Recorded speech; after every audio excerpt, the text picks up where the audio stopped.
ótima noite a aqueles que não dei boa noite ainda. É muito bom estar na casa de Deus. Nós estamos na nossa série Evangelho 1.0, simples e eficiente. Eu quero convidar você a abrir a sua Bíblia no livro de Gálatas, porque a nossa série é baseada no livro de Gálatas, capítulo 3. Nós vamos fazer essa leitura de uma forma responsiva, onde eu leio os versículos ímpares e os irmãos respondem com os versículos pares. Carta de Paulo aos Gálatas, capítulo 3. Iremos fazer a leitura total de uma maneira responsiva, onde eu leio o versículo 1, os irmãos vão respondendo com 2 e assim sucessivamente. Carta de Paulo aos Gálatas, capítulo 3, o capítulo todo. Diz assim a palavra de Deus em Gálatas capítulo 3: Ó Gálatas insensatos, quem vos fascinou a vós outros, ante cujos olhos foi Jesus Cristo exposto como crucificado?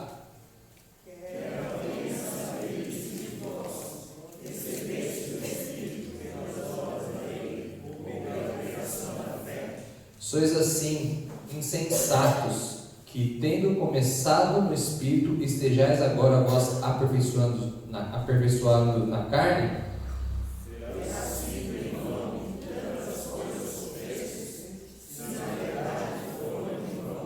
Aquele, pois, que vos concede o Espírito e que opera milagres entre vós, porventura o faz pelas obras da lei ou pela pregação da fé?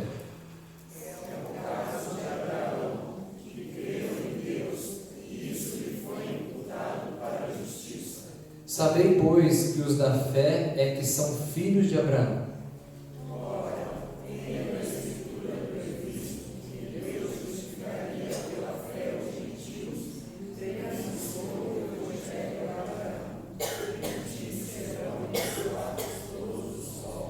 De modo que os da fé são abençoados com o crente Abraão.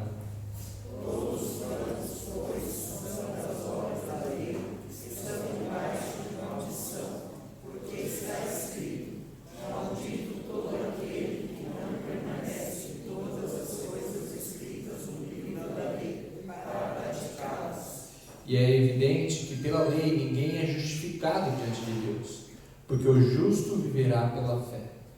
Ora, a lei não procede de fé, mas aquele que observar os seus preceitos, por eles viverá. Cristo nos resgatou da maldição da lei, fazendo-se Ele próprio maldição em nosso lugar, porque está escrito: maldito todo aquele que for pendurado em madeiro.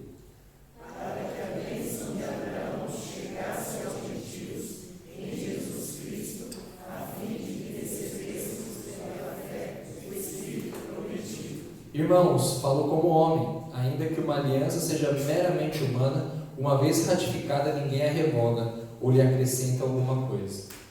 Ora, as promessas foram feitas a Abraão e ao seu descendente. Não diz e aos descendentes, como se falando de muitos, porém como de um só, e ao teu descendente, que é Cristo. E digo isto, uma aliança já anteriormente confirmada por Deus, a lei, que veio 430 anos depois, não a pode abrogar, de forma que venha a desfazer a promessa. Porque se a herança provém da lei, já não ocorre a promessa, mas foi pela promessa que Deus concedeu gratuitamente a Abraão. Qual, pois, a razão de ser da lei? Foi adicionada por causa das transgressões, até que viesse o descendente a quem se fez a promessa, e foi promulgada por meio de anjos, pela mão de um mediador. Ora, mediador não é nenhum, mas Deus é um. É porventura a lei contrária às promessas de Deus? De modo nenhum, porque se fosse promulgada por uma lei que pudesse dar vida, a justiça na verdade seria procedente de lei.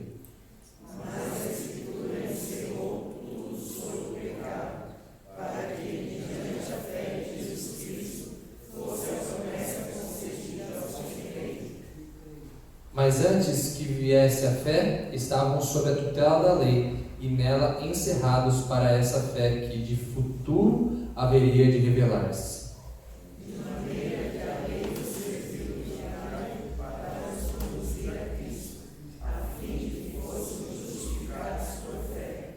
Mas tendo vindo a fé, já não permanecemos subordinados ao aio.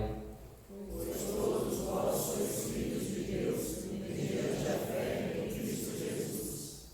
Porque todos quantos fostes batizados em Cristo Jesus, de Cristo vos revestistes.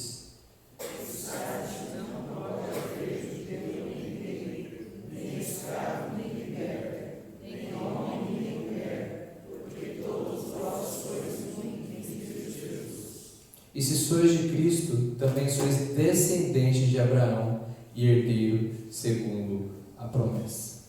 Para que a gente relembre, aqueles que não estavam também possam saber, a carta de Gálatas, Paulo, ele não vem como ele vê nas outras cartas. Ele costuma chegar em suas cartas e saudar e mostrar que ele ama aquele povo, ele mostra o seu carinho por aquele povo, ele mostra o seu amor por aquele povo.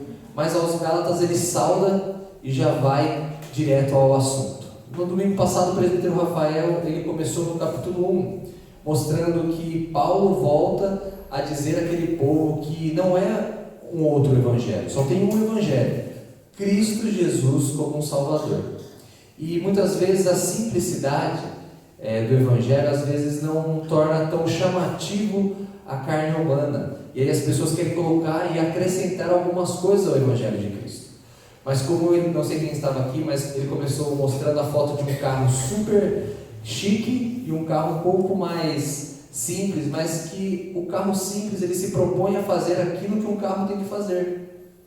Então ele vai te levar, te deslocar de um lugar para o outro. E muitas vezes a gente quer incrementar, e o que estava acontecendo é que as pessoas queriam incrementar o Evangelho. Cristo e mais alguma coisa, Cristo e aquilo outro. Mas na verdade Paulo ele diz assim: aqueles que pregarem o evangelho contrário do que eu vos preguei, aqueles que crerem no evangelho contrário daquele que eu vos preguei, que seja anátema, amaldiçoado. Ele mostra a sua autoridade que é dada por Deus, dizendo assim: qualquer um que pregar, o que ele está querendo dizer, qualquer um que pregar qualquer outra coisa que não seja o Evangelho de Cristo como Salvador, que essa pessoa seja amaldiçoada. E aí, para ratificar mais ainda isso, ele diz assim: até mesmo se eu vier a pregar um Evangelho do qual eu já preguei, e vier a pregar um Evangelho diferente, que vocês não me ouçam, que vocês acreditem no Evangelho puro e simples que eu preguei anteriormente. E é interessante porque ainda hoje vemos as pessoas querendo aumentar o Evangelho. E ainda muito bem o Rafael colocou aquele exemplo, né, que na escola a gente está acostumado o quê? Se você fizer tudo certinho, você passa de ano. Mérito. Quando muito criança ainda, eu acho muito interessante que se você comer tudo, e quando você é menor ainda, se você comer todo o papá, você vai ganhar sobremesa. Se você passar de ano, no final, o que o papai e a mamãe dão para você? Um presente. Apesar de que eu nunca ganhei um presente no final do ano, por essa razão, porque eu não era muito bom na escola, né? Infelizmente, graças a Deus que meu aniversário é em dezembro, então mesmo assim eu acabava ganhando um presente. Obrigado, Edmilson. Ganhando um presente. Didaticamente nós fomos criados por méritos. Nós achamos que a nossa vida ela é por méritos. Só que temos um problema: quando nós vamos para o Evangelho de Cristo, não tem mérito. Não tem mérito. O mérito é total de quem? De Cristo Jesus, o nosso Salvador. E aí, o que começa a acontecer no capítulo 2, antes da gente chegar no capítulo 3, é que aqueles que eram judeus, e se a gente voltar um pouquinho anteriormente à nossa história, a história da Bíblia, Deus ele elege um povo para que seja o povo dele, para que seja espelho para as outras nações, para que as outras nações falem assim: realmente esse é o Deus verdadeiro, eu quero seguir o caminho que ele tem colocado. E este Deus verdadeiro tinha prometido, através dos profetas, que um dia Cristo Jesus viria. E aqui Jesus Cristo já veio. Só que as pessoas começam a colocar algumas coisas, algumas condições para aqueles que querem ser salvos. Os gentios, como todos nós sabemos, eles não eram circuncidados. Só que aí alguns ensinamentos judaizantes começam a enraizar no coração daquelas pessoas. A igreja daquela época começa a colocar que as pessoas que estão em Cristo Jesus, elas precisam se circuncidar. Só que o que elas estão querendo dizer é o seguinte: só o Evangelho de Cristo não é suficiente. E aí temos um problema, porque a Bíblia, a palavra de Deus, ela diz que Cristo Jesus, ela é suficiente. E é isso que nós vamos ver o apóstolo Paulo dizendo aqui. Paulo, ao passar pela região da Galácia, evangelizou e fez discípulos. Porém, após a sua partida, judaizantes questionaram sua pregação. Então os judeus começam agora a questionar, dizendo que, olha, o que Paulo pregou realmente tem um pouco de sentido, mas tem um problema. Tem algumas coisas que precisam ser acrescentadas. Se você realmente quer ser povo de Deus, se realmente você quer ser filho de Deus, você precisa se circuncidar, você precisa fazer outros tipos de práticas. E aí a gente tem um problema, porque a lei foi revogada em Cristo Jesus. E hoje nós podemos entender que o esboço, que como o Piquinha começou, Gálatas é dividido em 3 partes. Primeira parte, a defesa de Paulo, a autoridade do Evangelho puro e simples. Hoje nós vamos conversar, eu tenho o desafio de conversar com os irmãos sobre a lei e os cristãos, né? E por último, no domingo que vem, nós vamos conversar sobre a santidade do cristão. Gálatas 3, como já foi lido, lei versus graça. Entendendo um pouco mais sobre a lei e a graça. A lei, ela é importante para salvar. Por mais que a gente ache que a lei, ela é algo que a gente nunca vai alcançar, porque realmente a lei é impossível para um pecador não violar a lei, mas ela é algo essencial para a salvação do pecador, porque ela mostra que só há salvação por meio da fé, e aí o justo vive pela fé. A lei não pode invalidar as promessas, e a gente vai conversar um pouquinho mais para frente, a gente vai perceber que na verdade a primeira promessa feita ao povo de Deus é que viria o Messias, e só 400 anos depois que veio a lei. Então a lei não veio para tirar a promessa de Cristo Jesus, a lei veio para nos guiar nos caminhos de Cristo Jesus. A lei é a pedagoga e ela nos conduz a Cristo, porque é simples. Você olha para você como pecador e você fala assim: eu não consigo, não tem jeito, Deus está muito distante de mim, porque olha as coisas que eu já fiz, as coisas que eu já deixei de fazer, que eu deveria ter feito e não fiz. Eu preciso de alguém que possa me justificar. Esse alguém é Cristo Jesus. E o Evangelho, ele é simples, assim como o Rafael colocou no domingo passado. Cristo morreu para nos desarraigar desse mundo, para nos tirar deste mundo, mostrar que nós não somos deste mundo.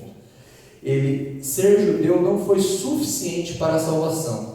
Submeter-se à circuncisão invalida o Evangelho.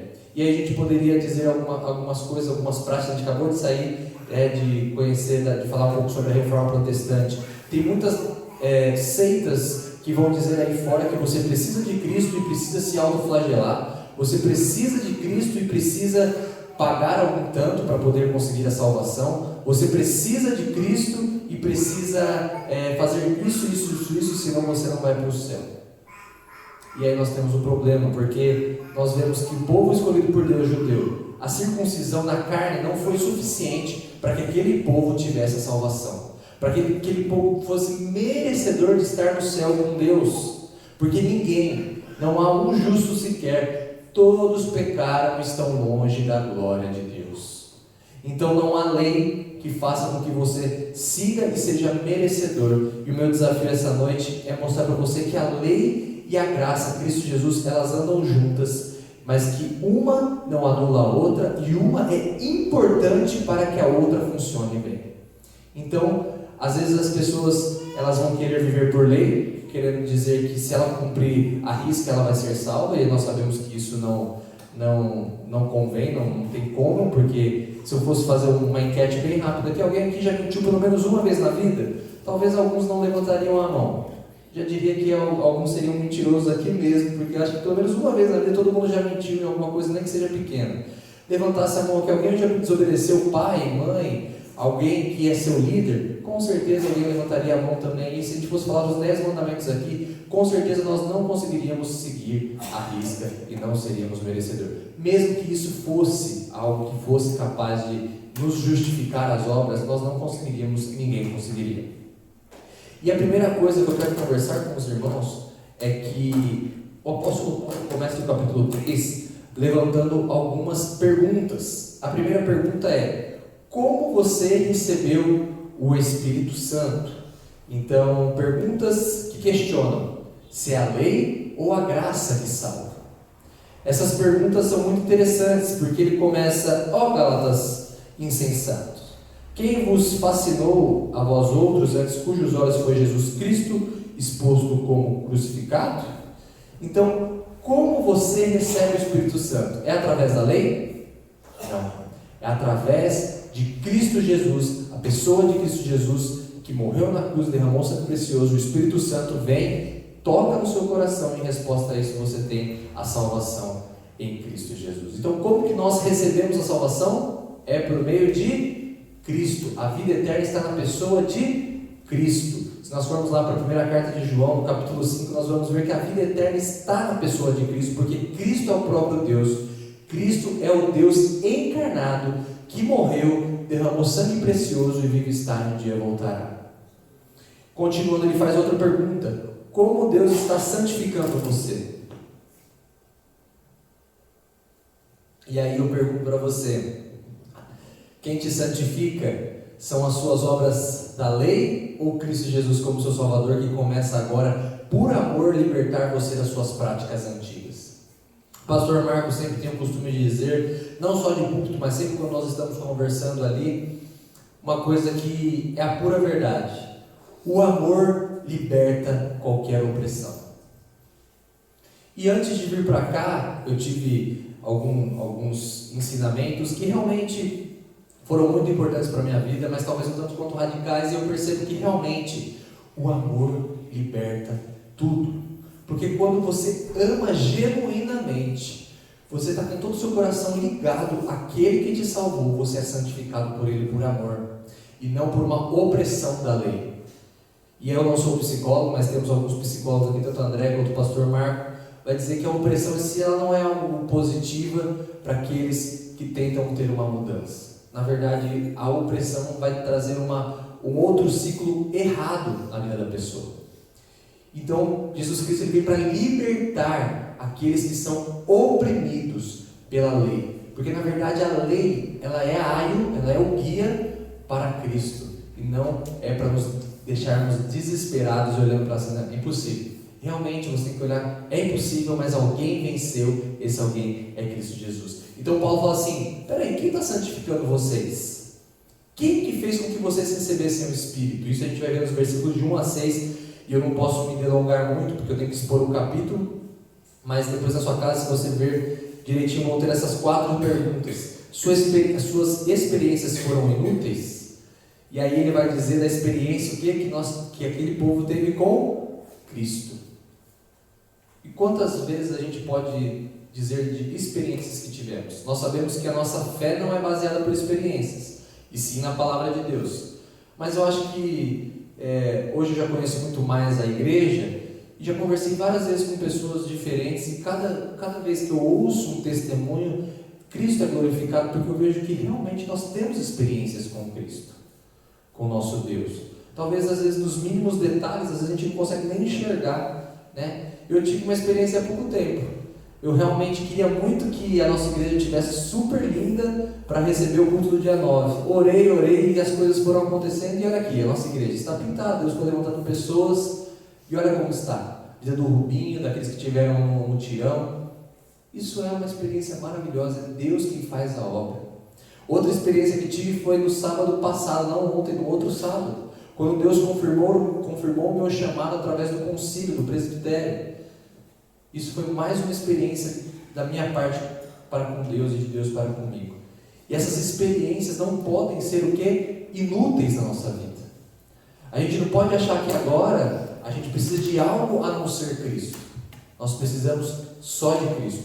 Lembrando, não nos baseemos para fazer doutrina em experiências, mas as experiências individuais com Deus são importantes para a nossa caminhada cristã. O que explica os milagres que você testemunhou? Cristo Jesus ainda era muito recente, muito mais do que hoje, e Paulo também foi um instrumento de milagres. Através da vida dele, muitas coisas aconteceram. E só para lembrar um acontecimento muito interessante, às vezes a gente relembra o começo da igreja e esquece de algumas coisas, das perseguições. E no capítulo 2, o próprio apóstolo Pedro é chamado a atenção pelo apóstolo Paulo, porque ele não está se impondo, ele está deixando que esses costumes judaizantes aconteçam no meio da igreja.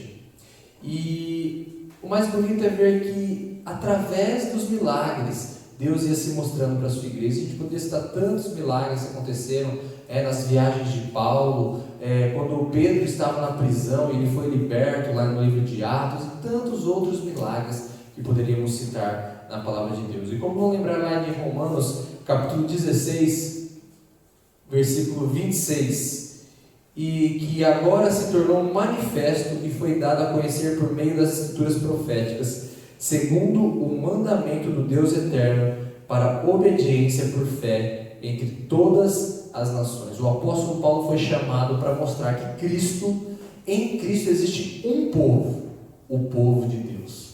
Não tem mais judeu, gentil, brasileiro, paraguaio, africano. Tem um povo, o povo escolhido por Deus desde antes da fundação do mundo, para ser o seu povo espiritual. E nós, como igreja, fazemos parte desse povo.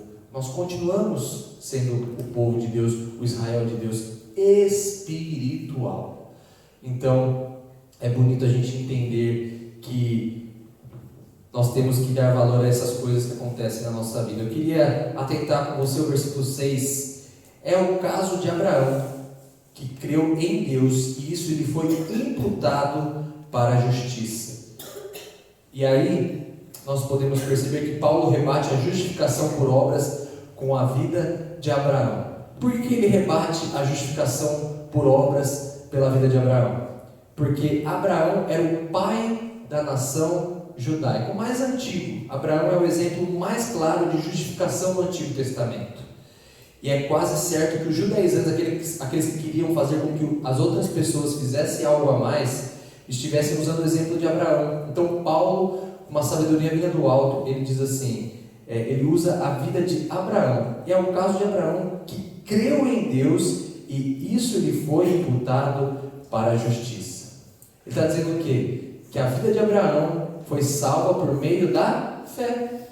Em Romanos, Paulo vai dizer isso. Então, aqui cai por terra de que no Antigo Testamento as pessoas eram salvas por obras, e agora no Novo Testamento elas são salvas por fé.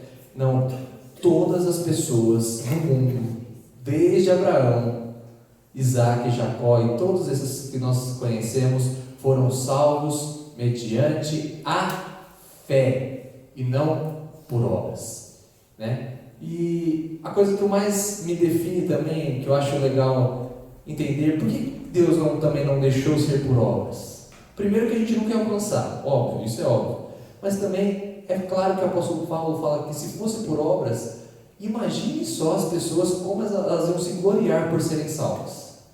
Ia ser um povo se achando de um jeito que só pela misericórdia mesmo. E aí, esse povo que ia se achar já não ia ser merecedor de novo, né? Porque já ia ter caído no pecado. Então, assim, é impossível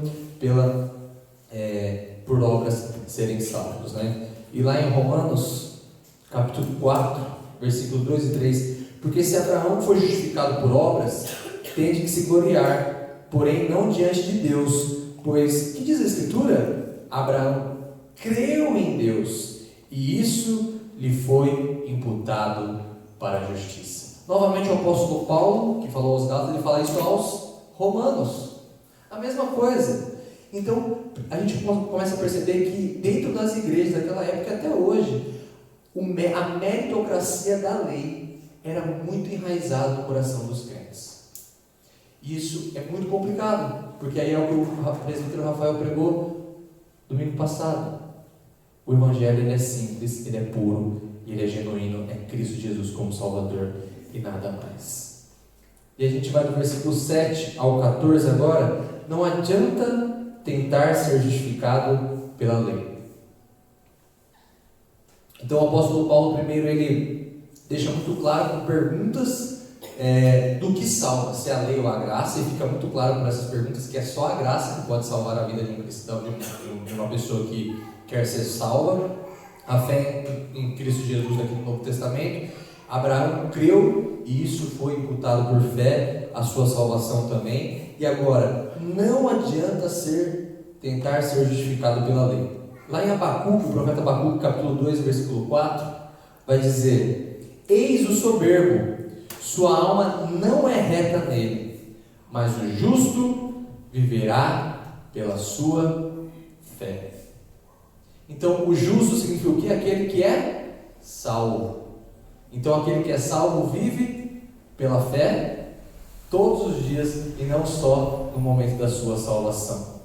Mas aí a gente continua os versículos e alguma coisa que eu queria chamar a atenção no versículo 8. Ora, tendo a Escritura previsto que Deus justificaria pela fé os gentios, prenunciou o Evangelho a Abraão. Se você continuar lendo, a gente vai ver que a promessa de Deus e a aliança de Deus com Abraão é muito clara, porque Deus já promete a Abraão que um dia o povo seria justificado por meio da fé, e Deus promete para ele que iria haver a propiciação dos pecados, e só 400 anos depois que vieram os 10 mandamentos, vieram a lei.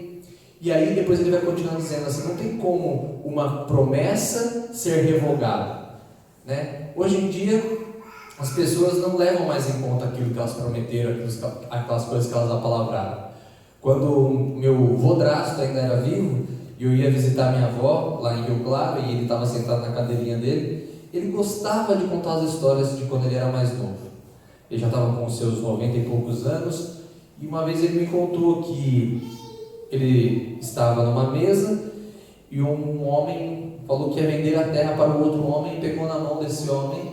Só que quando ele chegou em casa, a esposa não queria que ele vendesse a terra, mas não teve que se fazer. Ele foi lá e vendeu a terra porque ele já tinha dado a palavra dele, ele não tinha como revogar aquilo, voltar atrás daquilo que ele já tinha falado.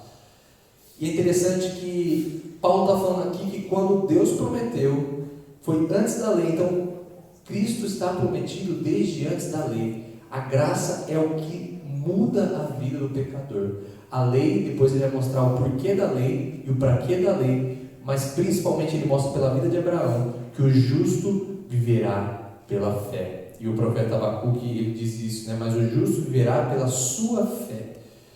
Então nós precisamos entender que não adianta tentar ser justificado pela lei, né? Eu já tentei. Garanto para você, eu já tentei. Antes de realmente reconhecer a Cristo Jesus como Salvador, eu achava que eu tinha que ter um checklist. E era só decepção, porque eu nunca cumpri esse checklist do jeito que eu queria cumprir.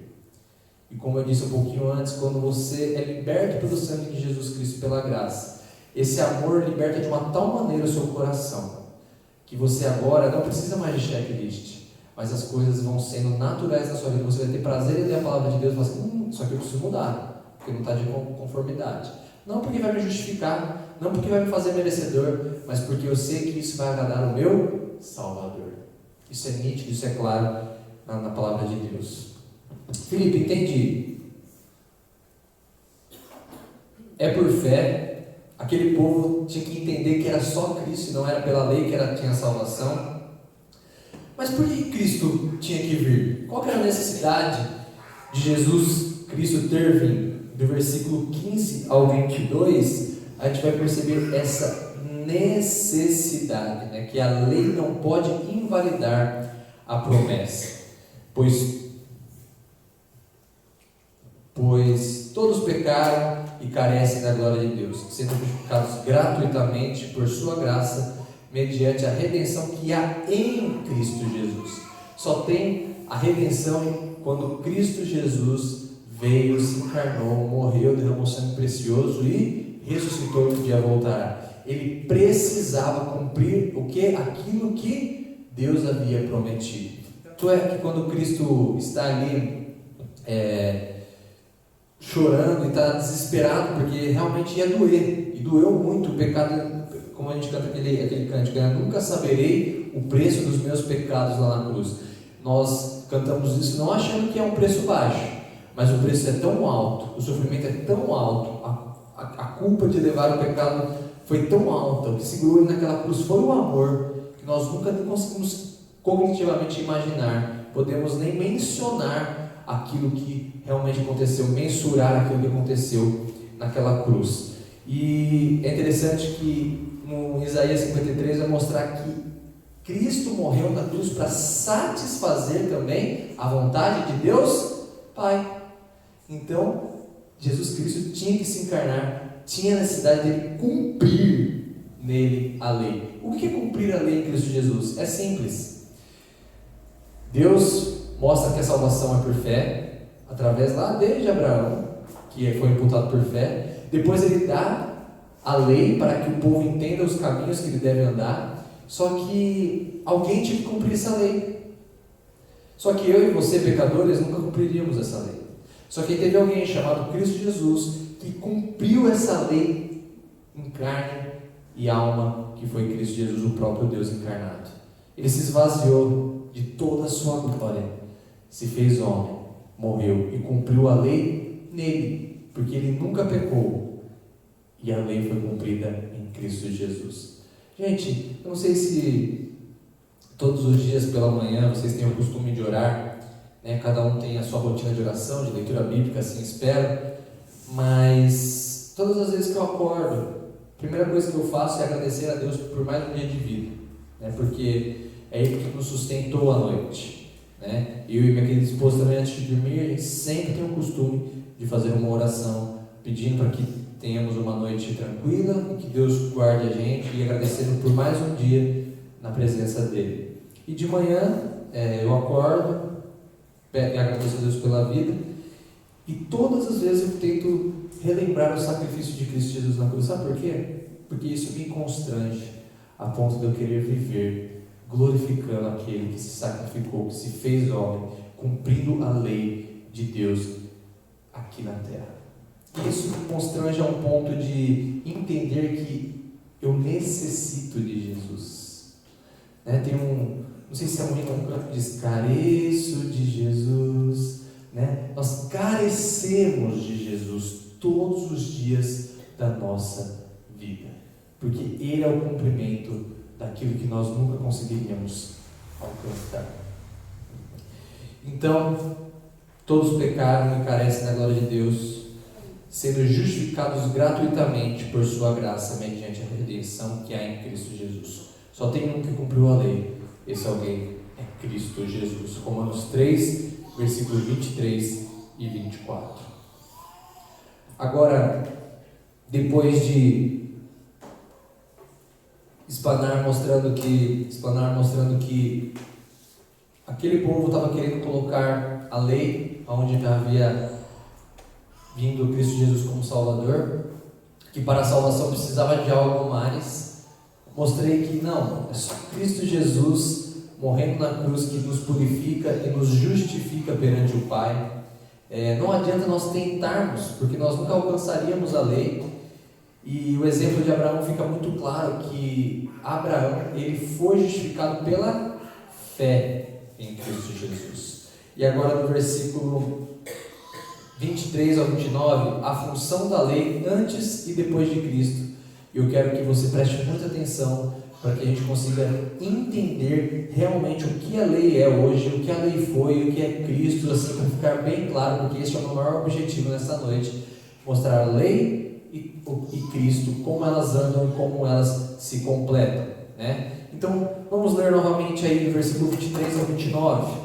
Mas antes que viesse a fé, estávamos sob a tutela da lei e nela encerrados para essa fé que de futuro haveria de revelar-se. De maneira que a lei nos serviu de aio para nos conduzir a Cristo, a fim de que fôssemos justificados por fé.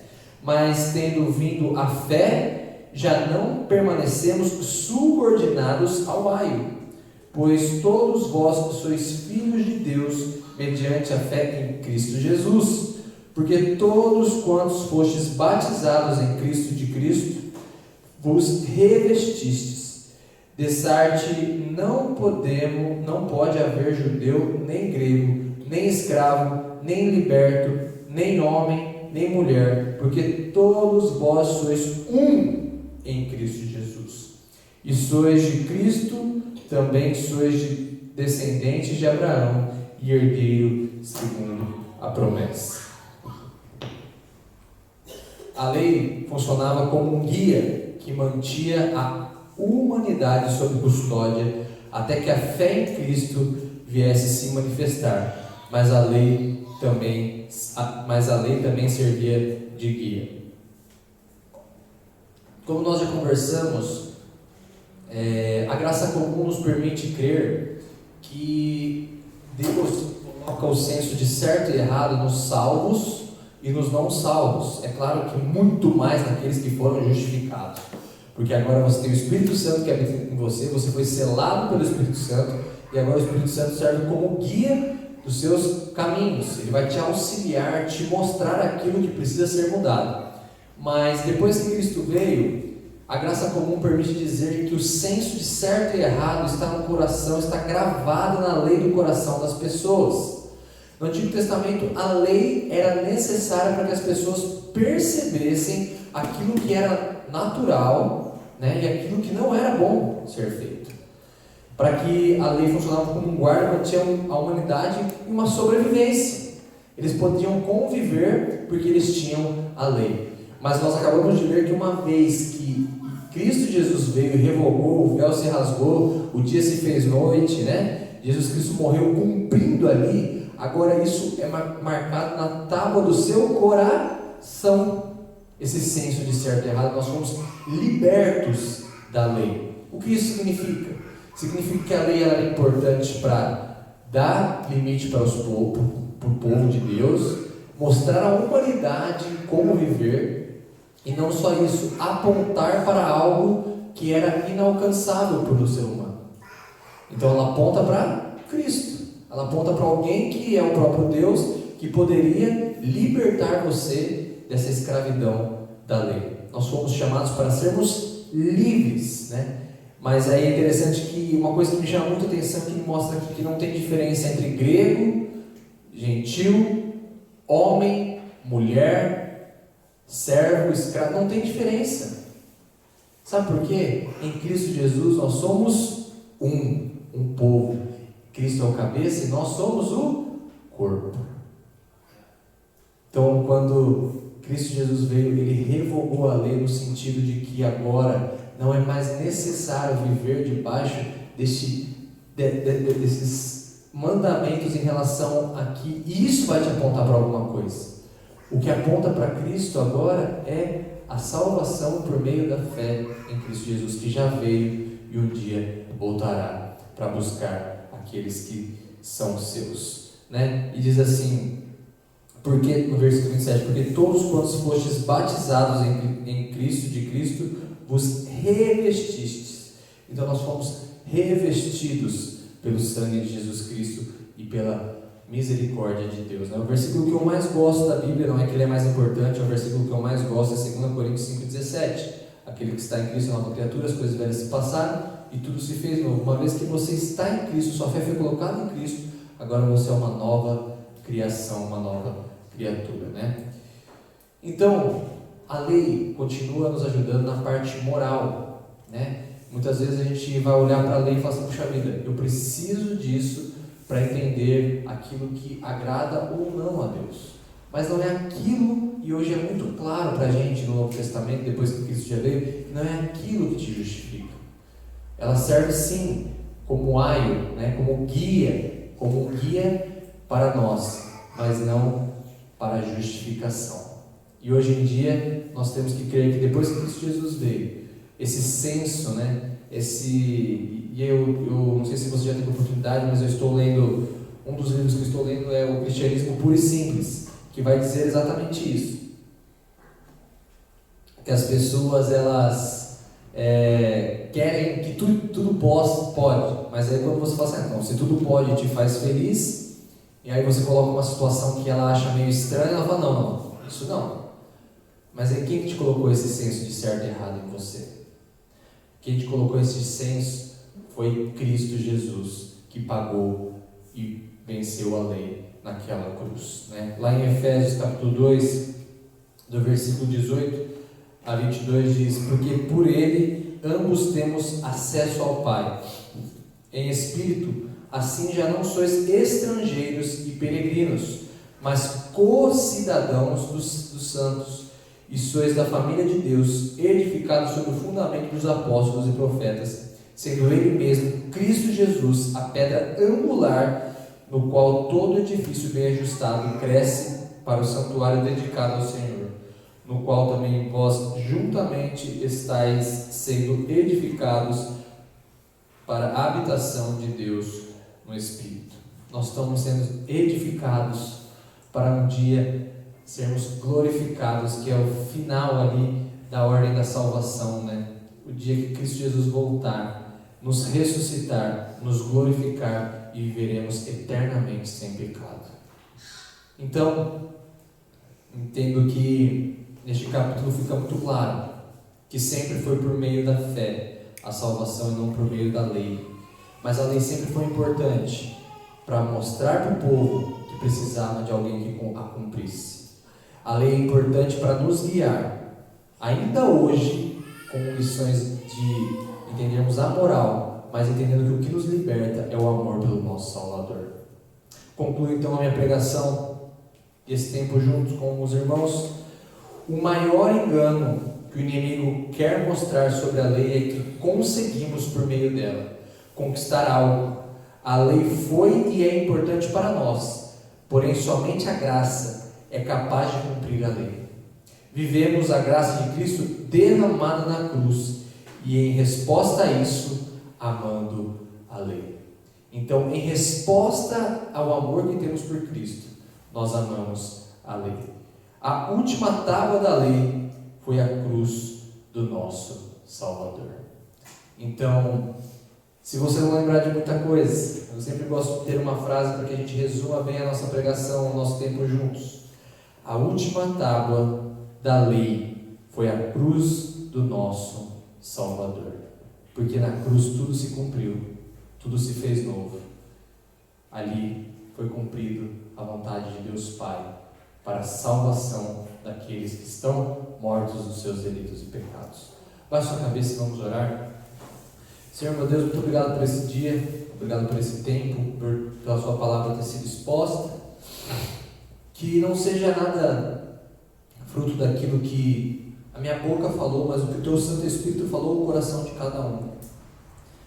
Pai, eu clamo para que a Tua misericórdia faça com que nós entendamos que a lei não é o que salva, mas que a promessa e o pacto que o Senhor fez desde Abraão é de que o Senhor cuidaria do Teu povo, levantaria um povo, não por um povo de nação, mas um povo espiritual em si, Pai. E nós somos povo de Deus, a nação do Senhor, aqui em Caieiras e em qualquer lugar do mundo, porque uma vez que Cristo Jesus veio e revogou a lei, falou assim: eu sou a lei, cumpri em mim. Pai, cumpre em mim a lei, e isso aconteceu, Ele morreu e derramou o sangue precioso. Nós podemos, em resposta a isso, Pai, entender que nós nunca conseguiríamos cumprir a lei, mas que o Teu Filho amado fez isso por nós, cumpriu a lei, e que a gente viva a graça de Cristo derramada na cruz em nossa vida, Pai, e que sempre possamos amar a Tua lei e a Tua palavra, mas não porque amar ela de uma maneira de justificação, mas amar a Tua lei de uma maneira de regeneração e de resposta àquilo que o Teu sangue fez naquela cruz, Pai. Obrigado, Pai, por ter mandado o Seu único Filho Jesus para que a lei fosse cumprida nele. Agora abençoe esse tempo que teremos aqui na Tua mesa, Pai, este sacramento que iremos relembrar o sacrifício do Teu Filho amado Jesus Cristo na cruz, que realmente nós possamos colocar diante do Senhor aquilo que tem sido difícil nas nossas lutas, Pai. Não porque isso vai nos fazer mais ou menos merecedor, porque nós sabemos que nós não somos merecedores dessa mesa, mas por meio do Teu Filho amado Jesus, agora nós podemos partilhar do Teu sangue e do Teu corpo. Que realmente a gente possa entender, Pai, que este meio de graça, esse meio de santificação que é a Tua mesa, possa trazer realmente mudança na nossa vida, porque nós queremos que o Teu Filho amado Jesus Cristo espiritualmente está conosco aqui, e que realmente a gente possa dar a devida importância a este momento, e que possamos ser gratos, porque o Senhor venceu o mundo, Pai. Perdoa os nossos pecados, é isso que eu oro e agradeço, no nome de Jesus, amém. Queria convidar os presbíteros e os pastores para vir até a mesa e ministrar a ceia.